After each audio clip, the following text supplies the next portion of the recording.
আজকে বানাবো ছানার কোফতা। তো আমি এখানে 2 লিটার দুধে করছি।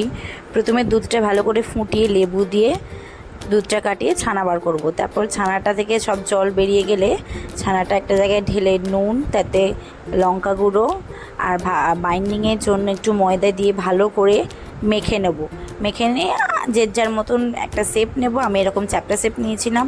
তারপরে কড়াইতে ভালো করে তেলটা গরম হয়ে গেলে একে একে ছানার বলগুলোকে আমি ভেজে নেব। বেশ লালচে লালচে ভেজে নেব। ভেজে নেওয়ার পরে এদিকে একটা পেস্ট বানিয়ে দেবো, চালমগজ পোস্ত কাজু দিয়ে একটা ভালো মিহি একটা পেস্ট বানিয়ে দেবো।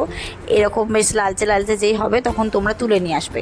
তারপর এদিকে একটা মশলা বানিয়ে নেবো। কড়াইতে অল্প কিছুটা টমেটো, কিছুটা আদা বাটা, নুন, কাশ্মীরি লঙ্কা গুঁড়ো, ধনে জিরে গুঁড়ো আর গরম মশলা দিয়ে ভালো করে মশলাটা কষে নেব।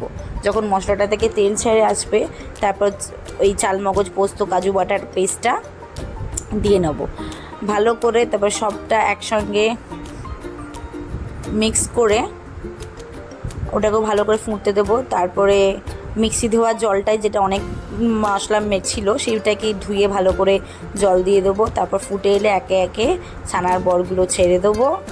তারপরে তরকারিটা একটু ফুটতে দেবো। তারপর নামানোর সময় একটু ঘি দিয়ে দেবো। দারুণ খেতে হয়েছিল, একবার ট্রাই করে দেখো।